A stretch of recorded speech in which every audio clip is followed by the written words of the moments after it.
In the slide 4, see we have this chart which shows US interest rate cycle and its correlation with Indian markets. It clearly shows an inverse relationship. It has got an inverse relationship between US interest rate cycle and performance of Indian market.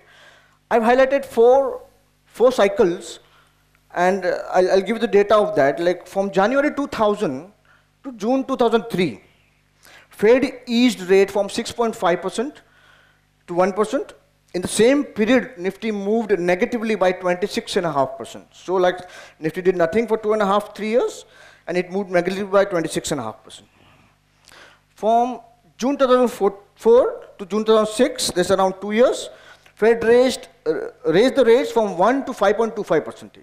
In the same period, the Nifty delivered a return of 108% positive returns, 108% in just 2 years.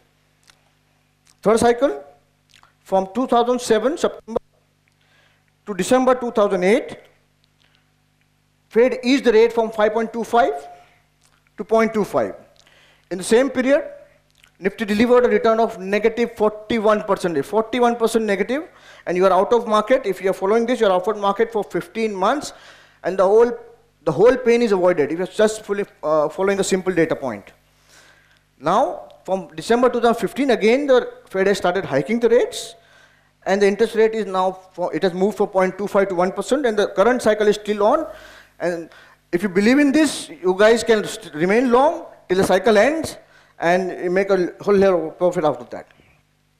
So in this 17-year cycle, if you follow this simple data point, believing that what has happened in the past will happen in the future, for example, then you would be in the market, out of 17 years, you will be in the market only 7.25 years, and you would have made a return of 197%. 197% in a period of 7.25, that is an annualized return of 27%, and mind well, I'm talking an return on an index. Nifty is an index.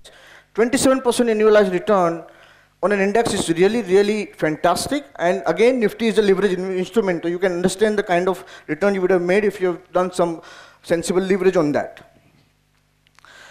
So I want to highlight one point here.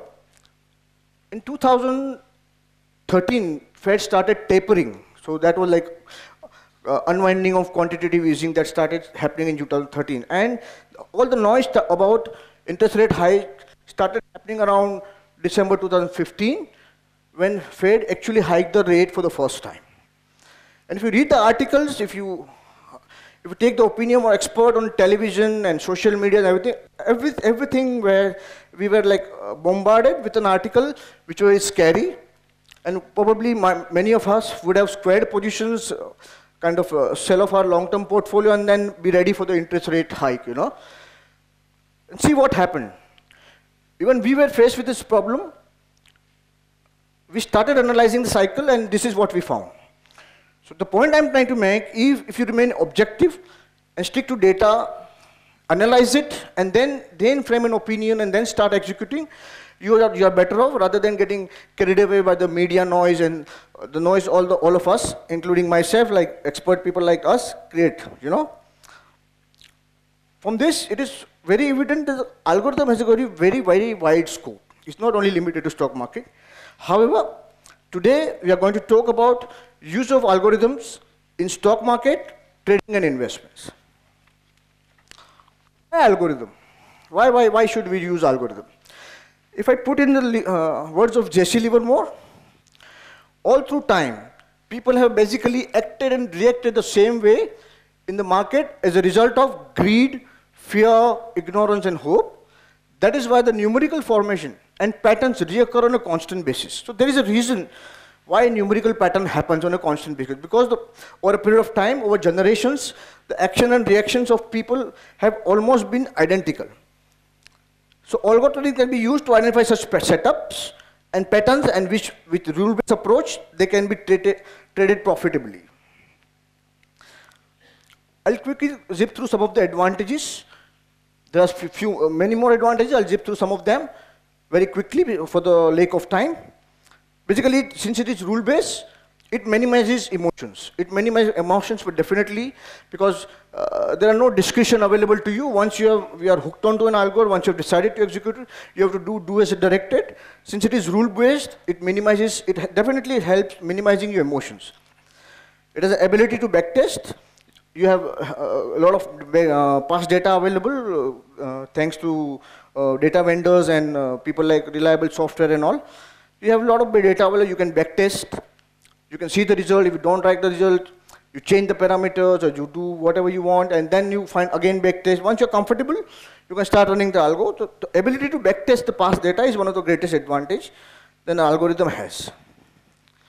Third one, it preserves discipline and achieve consistency. Again, I'll emphasize that since algorithms are based on rules, it preserves discipline. Everybody of us will agree. Whenever we have lost money, somewhere down the line, we are not being disciplined.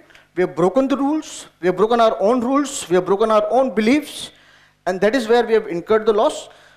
So algorithm is kind of a stepney. It helps you to remain disciplined. And it helps you to remain consistent even during adverse times. If you're facing a drawdown or a losing streak. But if it is rule-based, you stick by it and it gives you consistency. And that consistency gives a consistent pool of profit, not the algorithm itself. The discipline with which you execute and the consistency with which you execute will create a sustainable pool of kind of profits, you know. The fourth one, an important one, it helps you diversify in trading and investment. See, with algorithm trading, see, in today's environment, with technological development, most of the algorithms are kind of automated. They can be traded with high-speed computers and connections and co-location servers and all. So that has increased kind of your bandwidth to trade various instruments, to trade various asset class, and it helps you diversify. And the more you diversify,